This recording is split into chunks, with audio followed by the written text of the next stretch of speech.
നമസ്കാരം. Welcome to Geetha's ഭക്തി ഗീതം. വൺ ഡേ വൺ ശ്ലോകം. Shrimad Mahabhagavatam 657th day. Today Prathama Skanda 5th chapter 16th ശ്ലോകം. For details please see the description box. Geetha's ഭക്തി ഗീതം ഒരു ദിവസം ഒരു ശ്ലോകം. ശ്രീമദ് മഹാഭാഗവതം ഇന്ന് 657 ദിവസം. പ്രഥമ സ്കന്ധത്തിലെ ഒന്നാമത്തെ അധ്യായത്തിലെ പ്രഥമസ്കന്ധത്തിലെ 5ാമത്തെ അധ്യായത്തിലെ 16ാമത്തെ ശ്ലോകം. ഓം നമോ ഭഗവതീ വാസുദേവായ.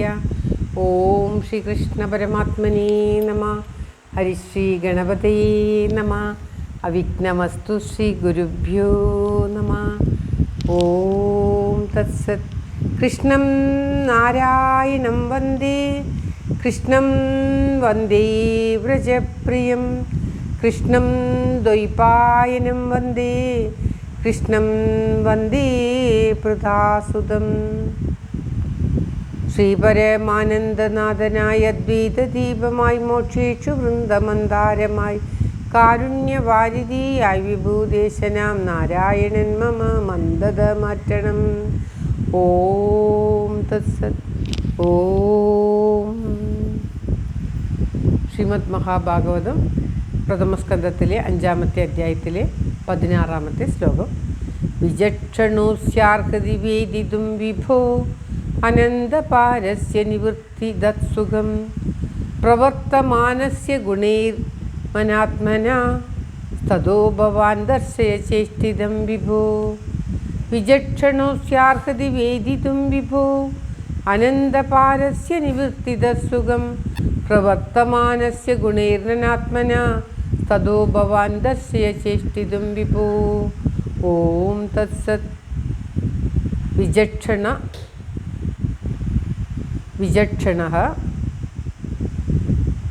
അസ്യ അർഹതി വേദിതും വിഭോ അനന്തപാരസ്യ നിവൃത്തിദ സുഖം പ്രവർത്തമാനസ്യ ഗുണൈർ അനാത്മനാ തതോ ഭവാൻ ദർശയ ചേഷ്ടിതം വിഭോ. വിഭോ എന്ന് പറഞ്ഞാൽ സർവവ്യാപിയായിരിക്കുന്ന. വിചക്ഷണ എന്ന് പറഞ്ഞാൽ നിപുണൻ. അസ്യ ഇവൻ്റെ അർഹതി അർഹനാകുന്നു.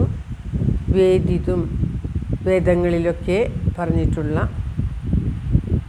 അനന്തപാരസ്യ അപരിച്ഛിന്നനായും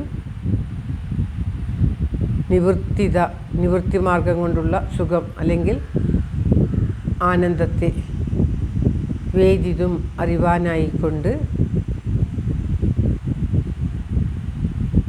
സുഖം എന്ന് പറഞ്ഞാൽ ആനന്ദത്തെ. പ്രവർത്തമാനസ്യ പ്രവർത്തിക്കുന്നവനും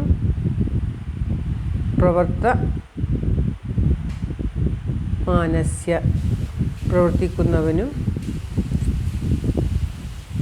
ഗുണേർ അനാത്മന ഗുണങ്ങൾക്കെല്ലാം അനാത്മന അതായത് ദേഹത്തിൽ അഭിമാനിക്കുന്നവനും ഗുണങ്ങളുള്ളവനും ദേഹത്തിൽ അഭിമാനിക്കുന്നവനുമായ തതോ ഭവാൻ അവർക്ക് അങ്ങനെയുള്ളവർക്ക് ഭവാൻ അവിടുന്ന് ദർശയ കാട്ടിക്കൊടുത്താലും ചേഷ്ടിതം അതായത് ഈ ഭഗവാന്റെ ചേഷ്ടിതം കളികൾ കാട്ടിക്കൊടുത്താലും വ്യാപാരങ്ങൾ അതായത് ഭഗവാന്റെ വ്യാപാരത്തെ ഭവാൻ അവിടുന്ന് ദർശയ കാട്ടിക്കൊടുത്താലും അതായത് പ്രവൃത്തി മാർഗത്തിലൂടെ ചരിക്കുന്നവർക്ക് നിവൃത്തിമാർഗം പെട്ടെന്ന് കാട്ടിക്കൊടുത്താൽ അവർക്ക് ഈശ്വരാനുരൂപം ഉണ്ടാകാൻ ബുദ്ധിമുട്ടാണ്.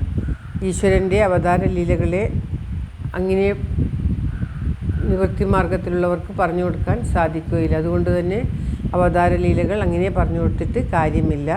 അതുകൊണ്ട് ഇങ്ങനെ സത്വഗുണമായിട്ട് ഭഗവാന്റെ കഥകളെല്ലാം കേട്ട് ഭഗവാനിൽ ലയിക്കുവാൻ ആഗ്രഹിക്കുന്ന സാമാന്യ ജനങ്ങൾക്ക് സത്വാദി ഗുണങ്ങളുടെ ഓരോന്നിലും പ്രവർത്തിച്ചു കൊണ്ടിരിക്കുന്ന സത്വാദി ഗുണങ്ങളും തീർന്നാൽ മാത്രമേ ദുർഗുണനായിട്ടുള്ള ആ ഭഗവാനെ അറിയുവാൻ അത് വളരെ നിപുണന്മാർക്ക് മാത്രമേ സാധിക്കുകയുള്ളൂ. എന്നാൽ സാധാരണ സത്വാദി ഗുണങ്ങൾ കൊണ്ട് പ്രവർത്തിച്ചു കൊണ്ടിരിക്കുന്ന ജനങ്ങൾക്ക് അവിടുന്ന് ആ ഭഗവാന്റെ ലീലകൾ, ഈശ്വരന് ഭക്തി ജനിക്കുന്നതിന് ആഗ്രഹമായിട്ടുള്ള ഭഗവാന്റെ ലീലകൾ, അവതാര ലീലകൾ വർണ്ണിച്ച് കാട്ടിക്കൊടുക്കുക. അപ്പോൾ അവന് പരമേശ്വരനിൽ ആ ഭക്തി ഉണ്ടാകും, പ്രേമം ഉണ്ടാകും എന്നാണ് പറയുന്നത്. സാധാരണക്കാർക്ക് ഇങ്ങനെയുള്ള പരോക്ഷമായ കഥകൾ പറഞ്ഞിട്ട് കാര്യമില്ല. നേരിട്ട് തന്നെ അവർക്ക് ആ ഭഗവാന്റെ കഥകൾ പറഞ്ഞു കൊടുക്കുക. അങ്ങനെ പറഞ്ഞു കൊടുത്താൽ മാത്രമേ അവർക്കത് ഗ്രഹിക്കുവാൻ സാധിക്കുകയുള്ളൂ. ഭഗവാന്റെ ലീലകൾ കണ്ട് ആനന്ദിച്ച് അങ്ങനെ പ്രവൃത്തി മാർഗത്തിൽ കൂടി അവർ മോക്ഷത്തെ പ്രാപിക്കും, ഭഗവത് പ്രേമത്തെ, ഭഗവത് ഭക്തിയെ പ്രാപിക്കും. അത് ചെയ്യുക എന്ന് പറയുകയാണ് വ്യാസരോട് നാരദ മഹാമുനി. ശ്ലോകം ഒരിക്കൽ കൂടി.